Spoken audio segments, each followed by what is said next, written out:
Welcome to Farmhouse Italian Cooking. I'm Chef Tony, and I'm here in Turin, Italy, and I'm cooking inside a kitchen in a hotel I'm staying in.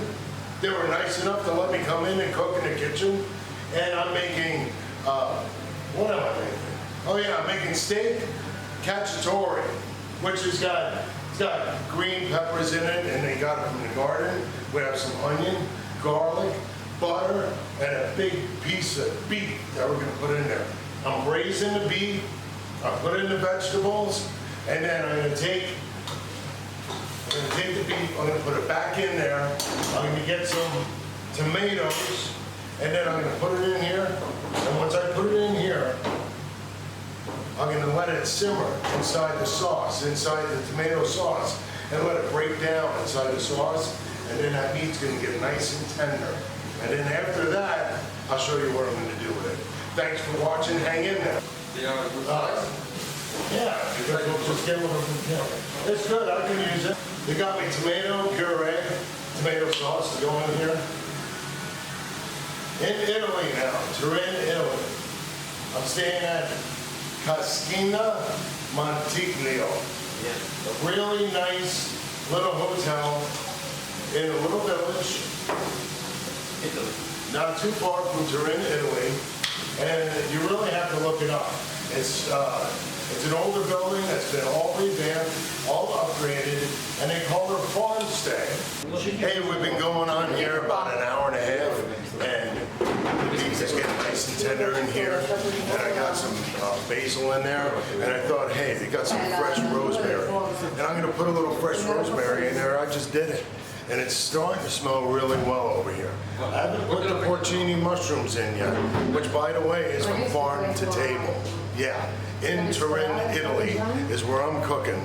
And I'll get you some snapshots and let you know what it looks like. It's beautiful out here. And I'm in Cascina Montiglio.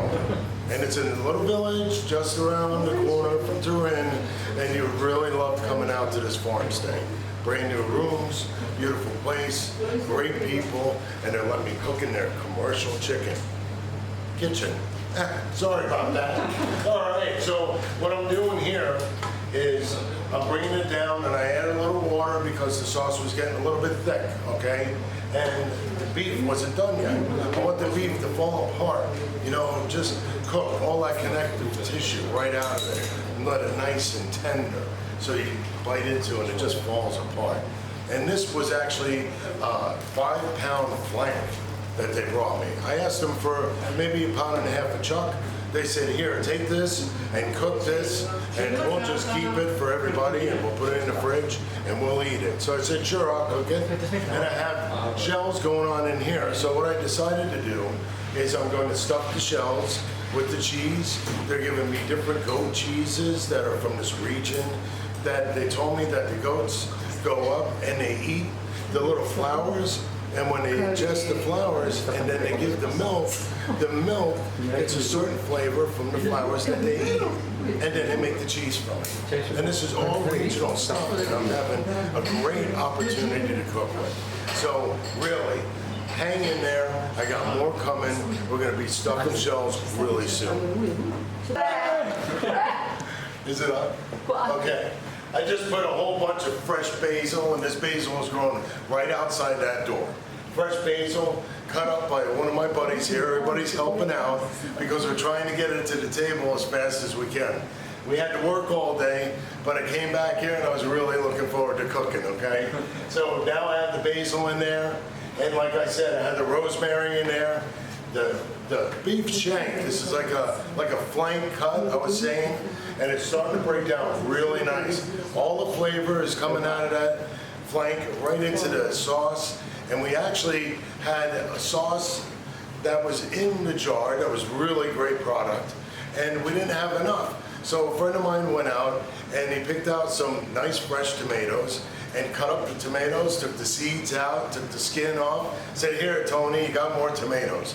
So that came right out of the garden too.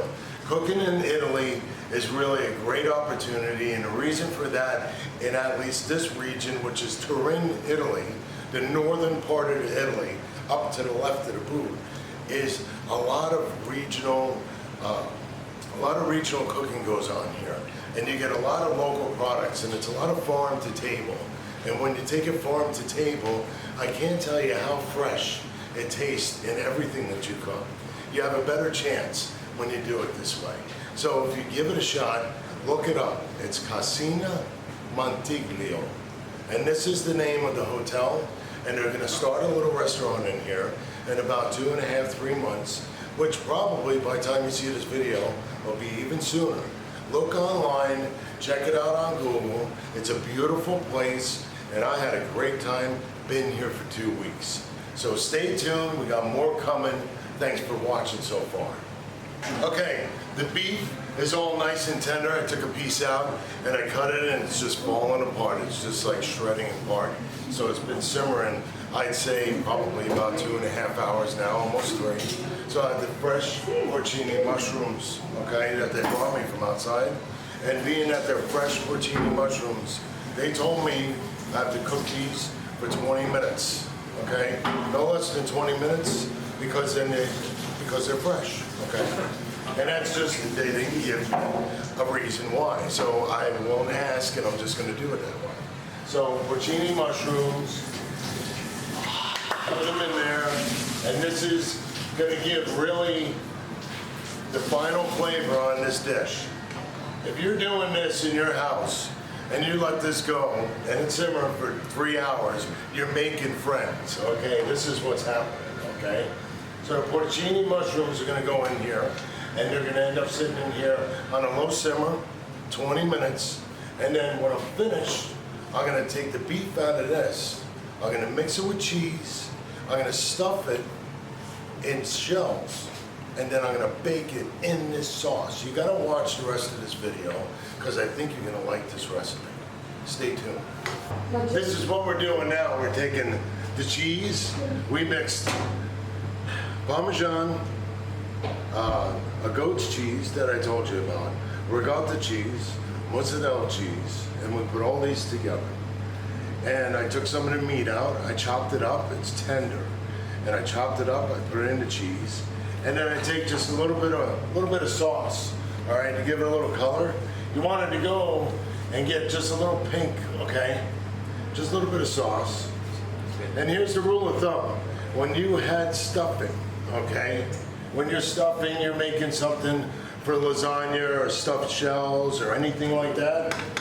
The rule of thumb is for every pound of stuffing, 1 large egg. You put 1 large egg for every pound of stuffing. And once you do it enough times, you put the egg in, you'll find out, oh yeah, it looks right, you know? So you make it enough times, and you'll just be able to put egg in it and say, ah, that's what it looks like, you know? And then you're okay. But in the beginning, until you get the hang of it, anything, lasagna, stuffed shells, raviolis, any stuffing that you make like this that has cheese, meat, chicken, pork, anything you want to put in there. Because this is beef cacciatore, which is beef hunter style, okay? You put this in here, every pound, 1 large egg. And then stuff it in the shells. We're gonna be stuffing the shells like this. I'll show you one. Okay. These are the shells that they brought me in Italy, okay? These are not my regular shells. They look kind of different, okay? So I'm gonna have to take, I haven't put my egg in yet, because you want to taste it for flavor before you put the egg in, because you don't want to eat raw egg, right? Okay. And you take it, scoop it, and just put it in, hold it with your thumb and put it in there, okay? I'm gonna show you how to do that after I put eggs in it, all right? So just hang in there, and I'll show you that part too. I got the eggs in there, and of course, first, I crack the eggs in a bowl, make sure the eggs are good, put them in the mix, right? Don't ruin your mix by putting a bad egg in by accident, okay?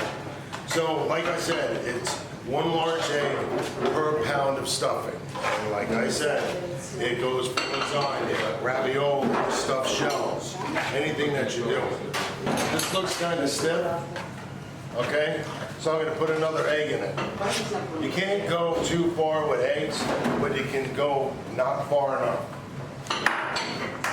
You don't put enough egg in your mix, it'll pour out all over the place when you bake. So you want to make sure you have enough egg in your mix. It holds it together, it keeps it firm. And lasagna, and make sure your lasagna stands. But that's another video. The shell. So I'm going to grab the shell. Have my egg in there. And I tested the flavor before I put any egg in it. And what I'm doing now is I'm going to stuff the shell. And these are a little harder to stuff. Actually, I haven't stuffed these ever before. Don't worry about getting messy, okay? Worry about getting enough in there is what you should worry about, okay? Because if it's not a full shell, it'll go to collapse, okay? That's gonna be a little messy, no big deal, okay? Just kind of hold it, shake it a little bit. And mind you, I've never stuffed shells like this before. But these are the ones that they have in Italy, so these are the ones we stuff. And you get them full like that. Everybody help me stuff the shells and get them into the pan. So I got them all in the pan here. And I'm going to take the sauce, I'm going to put the sauce over the shells and let it get in between the pasta. The idea of getting the sauce between the pasta is now when it starts baking, the sauce bakes into the pasta shells. You see, when you cook these pasta shells, you cook them about 75% of the way in water. Then you take them out, you cool them down, you stuff them, and then you put them in here, and then you cook them the rest of the way when you bake them. What that does is that allows these shells to bake in the sauce instead of completely in the water. The water doesn't have any kind of flavor next to your sauce. So you want to finish this pasta off with your sauce. And how long do you bake them? Well, I'm going to put them in at 350 Fahrenheit, is the way that I figure it, which is 177 degrees Celsius, that I've been told this evening, okay? So anybody that's in Europe, you know what that means. Anybody in America, you're like looking at me like, huh? But I get it. So I'm going to put them in there, and really, I'm going to cover them with foil. I'm going to put them in there, and just on bake. Probably if it's a residential oven, put it the second rack up. Don't put it on the bottom, you'll burn the bottom. Second rack up, put it in there, and then put it in, I would say let it go for about 45 minutes. Take it out, see if it's bubbling in the middle. If it's bubbling in the middle, it's done. That's it. That's what you're looking for. You're looking for the bubble in the middle. So now I have all the sauce all over it. It may not be in between them at this point, but as it gets warm and it starts baking, all that sauce is going to get down there in between all the pasta, soak into the pasta, and it's going to be delicious. The shells have been baking 350 for a half hour, but this is a commercial convection oven, so it went pretty fast. I'm going to have to take this off in here so it doesn't burn my arm when it comes out, right? Got it? Oh yeah, that looks good. Oh man. Yeah, this is beautiful. Wow. Okay. Now when you take this out, you want to let it sit for maybe about 10 minutes. So it'll set up like lasagna sets up, okay? So you just set it down and you wait, okay? I know it's hard to wait when it looks this good, but you're gonna wanna wait and let it set.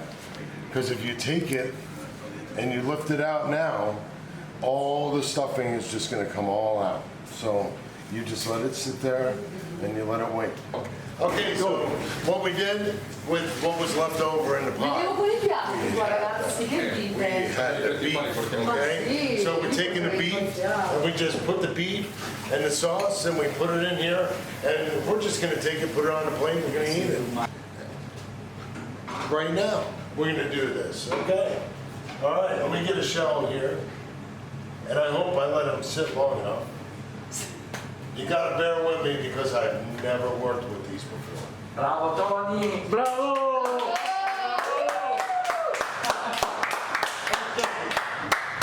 This is what happens when you don't let them set. Okay? They fall a little bit like that, okay? If you let them set, they'll stay on, okay? If you let them set. But like this, they're good too, okay? We'll take this, Quali col telefono. a little bit of beef in there, and we got potatoes too, because we're in Turin, Italy, and we're cooking. All right, here we go. Some potatoes. And this is how I ate when I was growing up. My grandmother, my mother cooked this kind of stuff all the time. I'm telling you. And yeah, you say, well, potatoes. Yeah, potatoes. But there you go with this fork tender, cut of beef, and the nice, and that's with the rosemary, a little salt, pepper, olive oil. What a beautiful flavor. And then our shell, which would have stood up if we waited 15 minutes, but we just can't wait anymore. I think it's like we've been cooking all night and we're all ready just to eat this. So I really appreciate you watching me. Keep your eye out, subscribe, and you'll know when we come out with another video. Thanks for watching. Have a great day. Thank you.